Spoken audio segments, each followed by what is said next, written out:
This is where it all began. This is where I grew up at.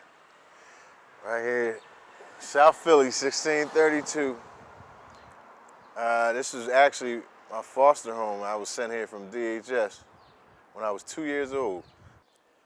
Yeah, I remember, I guess because we were poor in here together and because we weren't their actual children, they felt the need to, discipline us. Back then, we didn't have DHS, wasn't involved in people's houses like they are now. You ain't allowed to raise your voice without them taking you out the house. But back then, you could whip a child's behind, which is what we went through daily. And I guess the fact that they were poor as well, I guess that made them angry with us because they didn't have much, so they would whip our behinds, me, my brothers and sisters, constantly. I ran away a few times, and the guys from Carpenter Street used to come down here with the different gangs, and there was a boy named Vincent Gray used to live across the street over here. And I remember one day they had stabbed him. So I called myself trying to help out around here, and I stole my father's guns. He had some guns he used to keep up in the cabinet up in here. And I bought them to the gangs around here that, so they could go and handle their business. I was like 11 years old. After a while, when they took him out there like that, my father asked me to go and find his guns or go and get them, because he just knew I stole them, because I was the bad seed, I guess, always running away from home. So I went back to go collect his guns, and the guys didn't want to give them back to me. So, he was going to go to DHS and have me removed from the house. So I ran away again, and the police caught me and shipped me off to, actually there's a place called Franklin Village downtown at 18th and Callerhill. That was the first, where it all began, I guess, for me anyway, where everything got soured when I first got put out of here. Yeah, this used to be called Franklin Village. This was a youth facility for kids that were between, I think, 10 and 17. And that's an empty lot, but this was Franklin Village, man. For me, this is where I guess my life took a turn, where I really learned some street knowledge and began to build up some street credibility by being in this facility, man, because it was, either do or die. Actually, this was one of those facilities back then that was known amongst the kids as this is gladiator school. This is where you go at to, really get tough or just beat somebody's lunch. Even up the street, about 2 blocks down there, was the youth study center. So they used to always threaten you with, if you didn't make it here, you would go up the street to the youth study center. And of course, I ended up getting in trouble here and ended up going up there. And we up the street now from the Franklin Village is where it used to be the Youth Study Center. As you can see, they're tearing it all apart, thank God. This has been an eyesore for many years down here. And this was actually, once you graduated from that little Gladiator Academy, this would be like Gladiator College coming up here to the Youth Study Center. This is where many a child was turned out. If they had a chance of trying to do the right thing or trying to live like a normal kid, once you came here, you lose all sense of normalcy, man. Everything was gangster, everything was hard, everything was, you had to really earn your bones in here because you could get raped, beaten, stabbed, or whatever else. It was just a violent place right here. But what's interesting, another ironic twist to this is, from the Youth Study Center, man, you can see all downtown. You can see some of the most beautiful sights of Philadelphia from inside of here, just looking through the windows. Of course, a lot of things that you would want to do with your life and make good decisions, and you can see some of the buildings and condos that you would aspire to live in. You would be able to see some of the beautiful parks, the fountains downtown. It always had a beautiful backdrop to it, but what's inside, it's amazing to me that this place was even in town. It's right here in Center City that they would have that. All right. As before, this is one of the spots where I used to come down every day, as a matter of fact. When I was at Franklin Village over there at 19th and Callerhill, we used to come down here all the time just to hustle, meet people coming off the buses, because a lot of them were just what we call green. They don't have an idea as to what goes on in the city, how the city works. So they were real gullible, really. And we used to get money off them and do whatever. And there was this one young girl I used to meet down here like every night. I don't know where she lived or where she came from, but she was down here every night when I came down here. Now at that time, I was probably 11 or 12, so she had to be like 13. And I remember she was here every night. Again, I don't know where she came from or where she lived. She didn't really have an address. She was always down here hustling. And I didn't really catch on for a long time, but I guess her hustle was prostituting herself. And it never surprised me how there were always older guys picking her up all the time. And for me, she would always get money and come back. She would feed me, clothe me. She talked to me. In fact, she put me down with a lot of things that I wasn't too familiar with, you know, and how the game was run and who were some of the players in it and how to hustle, how to make that money, you know. But she told me everything about what she was doing. And I never really knew. And for months, you know, she kept me, putting me on. She would feed me if I was hungry. You know, she got me something to eat. She would always get me clothes. She was looking out for me, basically. And I ended up really falling in love with this girl at that time. And one day I came down here and she was just gone. I mean, I never seen her. I came down almost every day after that, and she was just gone. It's like she just disappeared and fell off the earth. And I asked people who used to be down here, other hustlers, other people in the game, and it was like nobody seen her, nobody heard from her, and nobody was really concerned about her no more. It's just like she didn't matter at all. No, back then, even as in today, there's not a lot of sympathy for those who, yeah, I don't care if you're young, you're old, whatever. If you're homeless, if you don't have what other people have, then there's not a lot of concern or care about you. You know, everybody, especially nowadays, in this hustle, bustle world, everybody's trying to get theirs, whatever that might be. So they're not really concerned about what you have or, you know, where you're coming from or how poor you're doing. People just don't have time to care. Love Park is one of the spots that has always been historically a hangout for anybody just relaxing or doing nothing during the time of the day. People come over for their lunch breaks from wherever the Center City office is. This is like in the heart of downtown. It also happens to be the center of what we like to call homeless Philadelphia, for the haves and the have-nots all sit basically in one, come together in one location for whatever. Some of these people actually live out here in the park. Fortunately, there are some people who, you know, have a heart for other people, homeless people, or just people in distress or doing bad. And one person in particular I know of is a lady named Miss Reid, who always tries to do whatever she can do. I've worked with her in the past, and she's always had a big heart for homeless people. And I know like a year or so ago when she started coming downtown on her own, just on her own, aside from her job, and just come out here to do some feeding, talking with people, sharing with them, trying to get them in a placement if that's what they want, just helping out the homeless. And she don't ask for a dime or a dollar, and I appreciate that about her.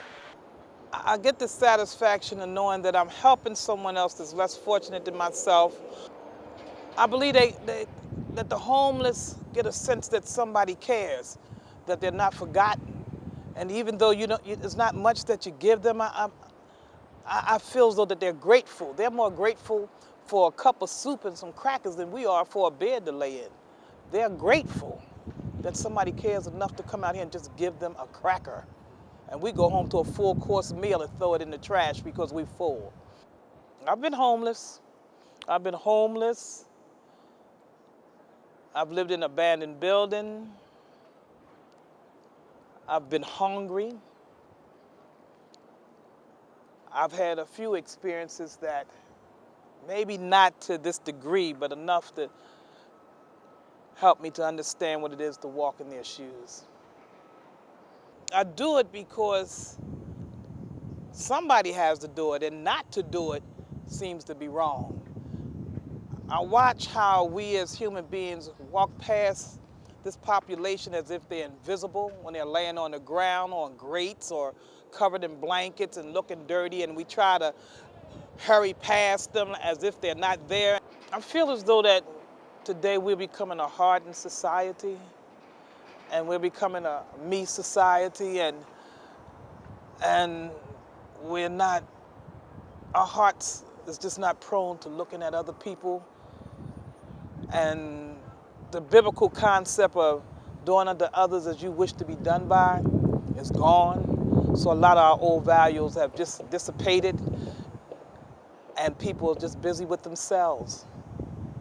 I remember down here, we're in the subway now in Philadelphia, the City Hall stop, man. I remember back in the day before there was any SEPTA police, Well, a lot of homeless used to live down here. This was known like an underground city when you came downtown, and had everything in it. Anything you wanted, you can basically get down here, man. And people actually live down here to avoid a lot of the things upstairs. If you didn't want to deal with society, you can come down here to this secret society where there was basically homeless cities down here.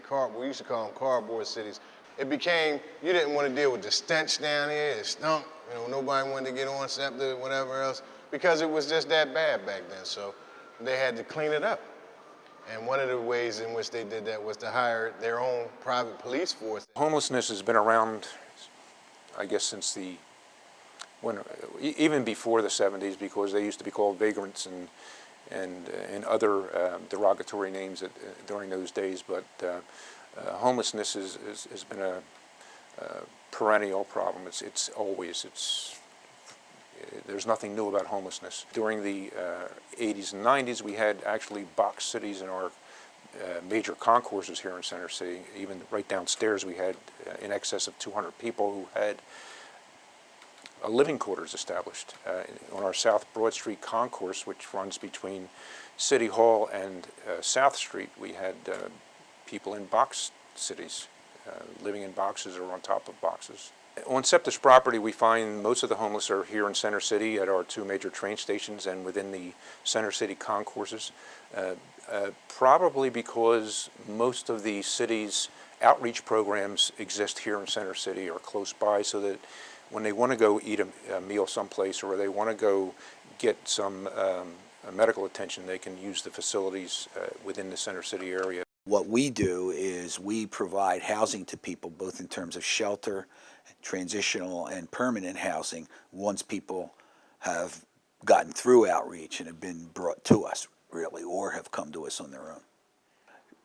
When homelessness exploded in the late 70s and early 80s, the organizations in the city who you would think would have responded to that, the Department of, in those days it wasn't called the Department of Behavioral Health, but that's what it's morphed into.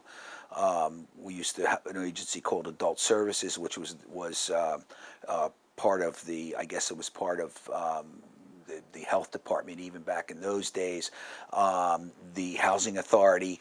None of them reacted to this problem. And what happened was organizations like Bethesda Project, People's Emergency Center, some of the churches in Center City, and later Project Home came online to fill a gap that wasn't being filled by the agencies that you would think would normally step up and do that. Now, since then, probably starting in 1985, the city and its departments became fully engaged, but that was not the case in the early days of the explosion of homelessness, which began in 1979. What keeps a lot of folks who are chronically homeless, is their own unwillingness or inability as a byproduct of their mental illness to accept the help that's being offered. So it's on the chronic level, it's a very complex problem. On the level of, as you said earlier, just homeless people who are homeless by virtue of having fallen through the cracks of the economy, it's still very complicated. I mean, there are lots of people out there who, well, I'll give you a number to illustrate this. There are 3,000 shelter beds available in the facility of Philadelphia on any given night. 27,000 different people will filter through those 3,000 beds in a given year.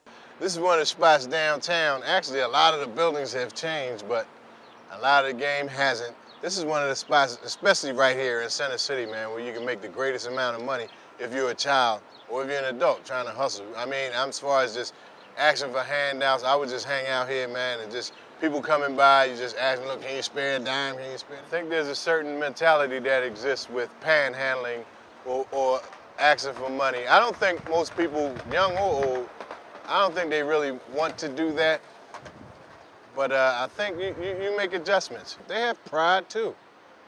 When they ask, it takes something. It does take something to ask somebody for money, especially if you're a guy. Because we all have our egos, and they do too. Homeless people have pride and egos and all that other stuff too. Don't think for one moment because they're out here that they don't care. They might have looked like they don't have no hope, but that doesn't mean they don't have pride or they don't mean, they still have their integrity, man, on some level, man. People, the times are hard for everybody. We're not homeless because we're lazy. We're not homeless because, we have drug issues. We're homeless because life sucks sometimes, and like stuff happens, and when you don't have any family and you don't have anyone to fall back on, most people have a safety net and always can go home. I don't have that, you know what I mean? I can't go home. There's no home. Out here, homelessness, there's three distinct types of people that are homeless out here. And the first two are the stereotypical, drug addicted. Yes. You got the drug addicted people, and then you got the people who are just so mentally incapacitated that they can't function in the real world. And then, but that's not all of it. There's a third of the people out here, which, at least I'd say 30% are people who have had traumatic experiences, lost a loved one and just can't recover from it. Houses have burned down, you know what I mean? Right. Women who have lost children, like in horrible, horrific ways, who just can't cope and have nowhere to turn. Gee, I had just graduated college. With your At Oneonta State, with a degree in psychology. Me and Leslie both graduated. And we were actually my fiance, and we were coming back from a concert, and we were hit by a drunk driver who ran a red light.